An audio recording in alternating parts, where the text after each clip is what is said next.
ሰላም ቤተሰቦቼ ዛሬ በአዲሱ ቻናላችን ክፍል 2 ይዤላችሁ መጥቻለሁ። ቻናላችንን እስካሁን ሰብስክራይብ ያላደረጋችሁ ቻናላችንን ሰብስክራይብ በማድረግ ቤተሰብ ሁኑ። ፊልሙንም ላይክ ማድረግ እንዳይረሳ። ስምንተኛው ልዑል የሰጣትን ግጥም ትርጉሙ እንደገባት ጠየቃት። እሷም የፍቅር ግጥም ነው ብላ መለሰችለት። ልዑሉ ፈገግ አለና በምትኩ እሷም ግጥም እንድትጽፍለት ነገራት። የጎሪውን ዘመን አጻጻፍ ሊገባት ያልቻለው ሀጂን ግጥሙን ትታ ስዕል ስላስቀመጠችለት በኋላ ላይ ልዑሎቹ ወደ ማንበቢያቸው ሲገቡ የተቀመጠውን ወረቀት አዩት። ማንም ግን ትርጉሙ አልገባውም። ከዛ አራተኛው ልዑል ወረቀቱን አንዳቸው ደረት ላይ አድርገው እንዲይዙት ካደረገ በኋላ ሁሉም ትርጉሙ ገብቷቸው ሳቁ። በሌላ በኩል ቀኗ እንደደረሰ የተረዳችው ቺያሪ ልብሶቿን አቃጠለች። የምትወዳት እህቷን ሀጂንም ለመጨረሻ ጊዜ ሜካፕ እንድትሰራ ጠየቀቻት። በዚህ መሃል ቺያሪ እህቷ ልትለያት በሚመስል መልኩ ለምትናገሪው ነገር ተጠንቀቂ፣ ንዴትሽንም መቆጣጠር ልመጂ ብላ የተወሰነ ከመከረቻት በኋላ ትመኛው እንደነበረው ከምትወደው ሰው ጋር ጎን ለጎን መሄድ ጀመረች። ባሏ የሆነው ስምንተኛው ልዑልም እንደተመኘችው አዝሏት እየሄደ ያለ ሞተች። እህቷ ከሞተች በኋላ ሀጂን በጣም ድብርት ውስጥ ገባች። በዚህኛው ዓለም አለኝ ያለችውን ብቸኛ ቤተሰብ አታለች። አሻንጉሊቶቹን ተጠቅሞ አስረኛው ልዑል ሊያጽናናት ሞከረ።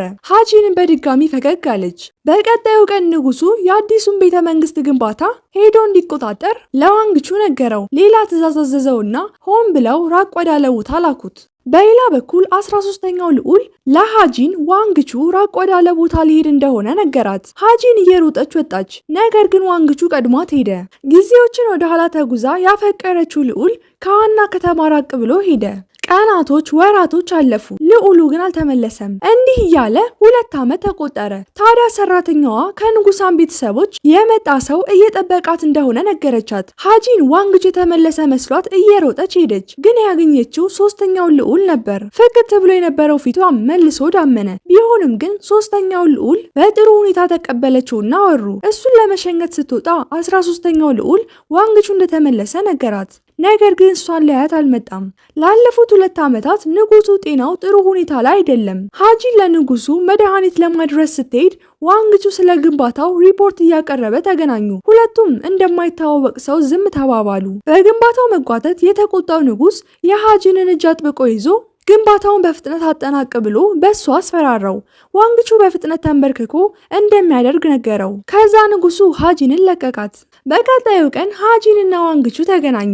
ንጉሱም ተመለከታቸው። ርቀታቸውን ጠብቀው ቢቆሙም ንጉሱ ግን በመካከላቸው የሆነ ነገር እንዳለ በመገመት እሷን ተጠቅሞ ሊጎዳው አሰበ።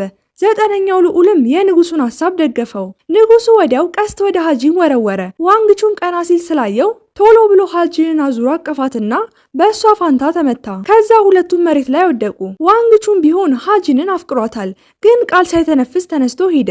ሀጂን ቀስቱ ላይ ያለውን ደም እያየች ልቧ መረጋጋት አቃተው።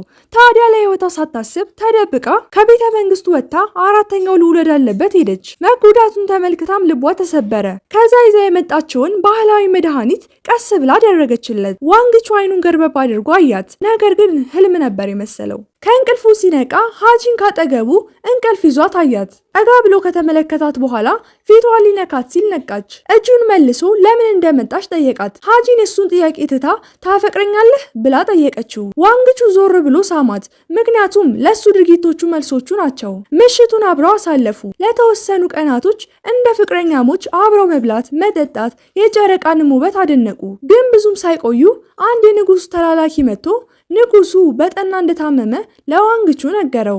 ሀጂን እንዳይለያዩ ፈርታ ንጉስ አለመሆንን መምረጥ አትችልም አለችው። እሱም ንጉስ በመሆን ብቻ ከጊዜ ወደ ጊዜ ሳያቋርጥ የመጣውን በስልጣን ምክንያት በወንድሞች መካከል የደም መፋሰስ ማስቆም እንደሚችል አስረዳት። እሷም ምርጫ ስለሌለ በሚወስነው ማንኛውም ውሳኔ ልትደግፈው ወሰነች። ንጉሱ ህይወቱ ሊያልፍ ስለተቃረበ ስልጣኑን ለማን እንደሚያዘዋውር ጻፈ። እንደ አጋጣሚ ሀጂን ለማድረስ ወደ ንጉሱ ሄደች። እሱም እንደተለመደው እጇን አጥብቆ ያዛት። ግን ብዙም አልቆየም። ህይወቷ አለፈ።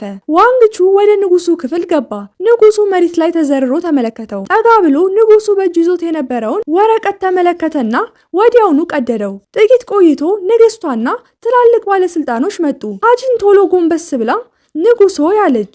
ሌላም ድምጽ ከጀርባ ንጉስ ሆይ 1000 ዓመት ይንገሱ። ከዚያም ሁሉም ተጎንብሰው ተመሳሳይ ነገር አሉ። ሃጂን ስልጣኑን ዋንግቹ እንዲይዝ አገዘችው። እሱም ንጉሱ ስልጣኑን ለእሱ አሳልፎ እንደሰጠው ተናገረ። አራተኛው ልዑል እንደ ልጇ የማታየው እናቱ ፊቷ ተጨማደደ። ብዙም ሳይቆይ አራተኛው ልዑል ዋንግቹ በይፋ ስልጣኑን ተረከበ። በሌላ በኩል ስምንተኛው ልዑል የንጉሱን መታመም ተጠቅሞ ስልጣኑን የእሱ ለማድረግ አስቦ ነበር። ነገር ግን በመዘግየቱ ተቀደመ።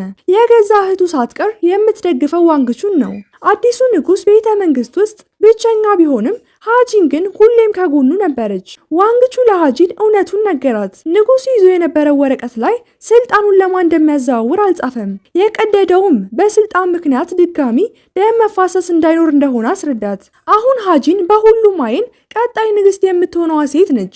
በሄደችበት ሁሉ ብዙ ሰራተኞች ከኋላ ይከተሏታል። ሃጂን ግን በዚህ ደስተኛ አይደለችም። ንግስቷ ወደ ራሷ ክፍል አስጠራቻት።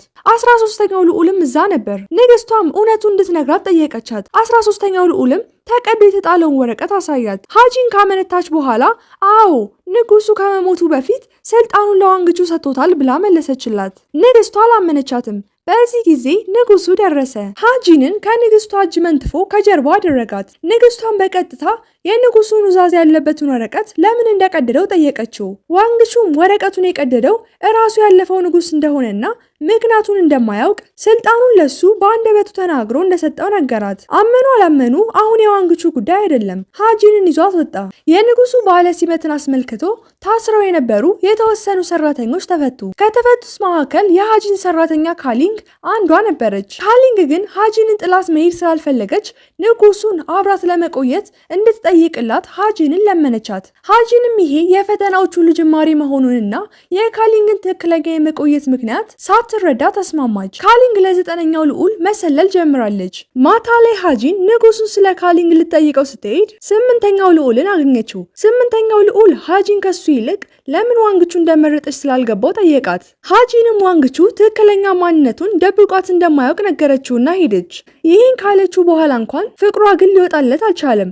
አብሮ ያሳለፉትን ጊዜ አስታወሰ። ግን ሃጂን አሁን ከጎኑ የለችም። ታዲያ እሷን የራሱ ማድረግ ካልቻለ ሁሉንም ነገር ለማበላሸት ወሰነ። እህቱንም ንጉሱ እንድታገባ ለማገዝ አሰበ። በሌላ በኩል ሃጂን ለንጉሱ ስለ ካሊንግ ነገረችው። እናም እህቷ ከሞተች በኋላ ብቸኛ ስለሆነች አንድ ያለቻት እሷ በመሆኗ አብራት እንድትቆይ ለመነችው። ንጉሱም በእሷ ስለማይጨክን በሀሳቧ ተስማማ። ከዚህ በኋላም ብቸኛ እንደማትሆን ቃል ገባላትና ልጅ ቢወልዱ ደስ እንደሚለውም ነገራት። ልዕልት ሃሊን ሃጂንን አግኝታ ማዋራት ጀመረች። ልዕልት ሃሊን ብዙ ስልጣን እንዳላትና ቤተሰቦቿ ጠንካራ የሆነ ስልጣን ስላላቸው ንጉሱ እንደምታግዘው፣ ሃጂን ከንጉሱ ጋር ስላላት ግንኙነት እንደማትጨነቅና በቅርቡ ንጉሱን የራሷ እንደምታደርገው ንግስት እንደምትሆን ነገረቻት። ሃጂን ግን አላመነቻትም። ሃሊን ጨምር አድርጋ እኔም ቢያገባ ስልጣኑን ማስጠበቅና ፖለቲካውን ማረጋጋት ይችላል፣ ስለዚህ ብታስቢበት ጥሩ ነው አለቻት። በተመሳሳይ የተለያዩ ሚኒስትሮች ንጉሱ ልዕልት ሃሊን እንዲያገባ እየጨቀጨቁት ነው። እሱ ግን አይሆንም አለ። ነገር ግን ስልጣኑ እንዳይደፈር የሚያስከብርበት ጠንካራ ቤተሰብ እንደሚያስፈልግ ተረድቷል። በሌላ በኩል ሌላ ሰው ሄዶ ሃጂንን ከንጉሱ እንድትርቅ ካልሆነ ግን ስልጣኑ አደጋ ላይ እንደሚሆንና ቤተ መንግስት ውስጥ ድጋሚ የደም መፋሰስ እንደሚኖር ነገራት። ሃጂን በጣም አዘነች። የምታረገው ጠፋት። ያን ቀን ማታ 2 ማስክ ይዛ ንጉሱን አብራት ከቤተ መንግስት ውጪ እንዲዝናኑ ጠየቀችው። የምሽቱ ገበያና ጫጫታ መሃል አብረው ተጓዙ። እንደ ህፃን የተለያዩ ጨዋታዎችን ተጫወቱ። በአጠቃላይ ደስ የሚል ጊዜ አሳለፉ። በስተመጨረሻም የምኞቱ ዛፍ ጋር ሲደርሱ ንጉሱ ሃጂንን እስከ ህይወታችን ፍጻሜ አብረን እንድንቆይ ነው የሚፈልገው፣ ታገቢኛለሽ ብሎ ጠየቃት። ሃጂን አዎ ልትለው በጣም ፈልጋለች። ነገር ግን ስላስጠነቀቋት ንግስት መሆን ባትችል እንኳን የቤተ መንግስቱ ሰራተኛ ሆና አብረው እንደምትሆን ነገረችው። ንጉሱ ይህን ምላሽ አልፈለገም። ቢሆንም ግን ለሁለቱም የተሻለው አማራጭ ነበር። ብዙም ሳይቆይ ንጉሱ አገባ። ልዕልት ሃሊንም የምትፈልገውን አገኘች። 13ኛው ልዑል ሃጂንን ከምኞቱ ዛፍ ስር አገኛት። እንደዛ ልቧ ተሰብሮ ሳያት ስላሳዘነችው ለምን እኔን አታገቢኝም? በደንብ እንከባከብሻለሁ። ይህንን ቤተ መንግስት ትተን ሌላ ቦታ ሂደን በደስታና በነፃነት እንኖራለን አላት። የእውነቴን ነው፣ አንቺ ከፈለግሽ ወስድሻለሁ አለ። ሃጂን ፈገግ አለች። ጭንቅላቷን በመነቅነቅም ተስማማች። ንጉሱን ትታው ልትሄድ ወሰነች። በሰርጋቸው ምሽት ንግስት ሃሊን ንጉሱ አብራት የሚያድር መስሏት ነበር። ነገር ግን ንጉሱ ልብ ውስጥ ያለችው አንዲት ሴት ነች፣ ሃጂን ብቻ። ታዲያ ፊቱን አዙሮ ጥሏት ሄደ። በቀጣዩ ቀን ንጉሱ ለ8ኛው ልዑል የሚሰራውን ስራ ሰጠው። ያንን ካላጠናቀቀም ወደ ቤተ መንግስቱ እንዳይመለስ ነገረው። ይህን የሰማችው 8ኛው ልዑል የምትወደው እናት ንጉሱ የተገኘበት ቦታ አልታደምም አለች። ንጉሱ እናቱን ላያት ሄደ። እራሱ እንደሚንከባከባትን በመናገር ሁሉንም እንዲወጡ አዘዛቸው። ንግስት ታሊን ደነገጠች። ንጉሱ እናቱን በዚህ ያክል ደረጃ ይጠላታል ብላ አስባ አታውቅም። 13ኛው ልዑል ወደ ውስጥ ለመግባት ሞከረ። ነገር ግን ንጉሱ ማንም እንዳይገባ ስላስጠነቀቀ ውጪ ቀረ። ቀናቶች ተቆጠሩ። ንጉሱ ደከመው። እናቱ እሱ የሚሰጣትን ምግብ አልበላ አለች። ንጉሱ እናቱ ስትሞት ካጠገቧ መሆን ያለብኝ እኔ ብቻ ነኝ ብሎ ስላሰበ አሁንም ማንም እንዲገባ አልፈቀደም። እዛው ህይወቷ አለፈ። የምትወደውን ልጅ አንዴ እንኳን ሳታየው ሞተች። በቀጣዩ ቀን ንግስት ታሊን ሃጂንን ይሄ ሁሌ ሆነው በአንቺ ምክንያት ነው ብላ ወቀሰቻት። ሃጂንም የጥፋተኝነት ስሜት ተሰማት። በሌላ በኩል 13ኛው ልዑል ወደ ንጉሱ ሄዶ ያለፈው ንጉስ 13ኛው ልዑል ሃጂንን እንዲያገባ ብሎ የጻፈውን ሰጠው። ንጉሱ በንዴት ወረወረውና ይሄ በፍጹም አይሆንም አለው። 13ኛው ልዑል መጀመሪያም ንጉሱ ላይ ስማማ እንደሚችል ስለገመተ ሃጂን ራሷ እንደተስማማች ነገረው። ንጉሱም ወዲያው ሊያረጋግጥ ሄደ። ሃጂንም አዎ ተስማምቻለሁ፣ ብንራራቅም እንኳን ልባችን አንድ ሆኖ ይቆያል። አሁን አንድ ቦታ ላይ ብንሆንም አንድ ቀን እንዳልጠላህ እፈራለሁ። አሁን በሄድና ጥሩ ትውስታዎቻችንን መጠበቅ ይሻላል አለችው። 13ኛው ልዑልና ሃጂን ከቤተ መንግስት ወጥተው ሄዱ። ንጉሱ በሰርጋቸው ስላልተስማማ ድግስ የሚባል ነገር የለም። እንኳን ደስ አላችሁ የሚል ሰውም የለም። 13ኛው ልዑል ግን በድብቅ ትንሽ ነገር አዘጋጅቶ ፈገግ አስባላት እና ቢጋቡም እንደ ባልና ሚስት ሳይሆን እንደ ጓደኛዋ እንድታየው ነገራት። 13ኛው ልዑል ንጉሱ የሚከታተላቸው ሰው እንደቀጠረ ስላወቀ ሆን ብሎ አብረው በደስታ እየኖሩ እንደሆነ ያስመስላል። የሃጂን ጤናዋም ስላሳሰበው ሐኪም ጠራ።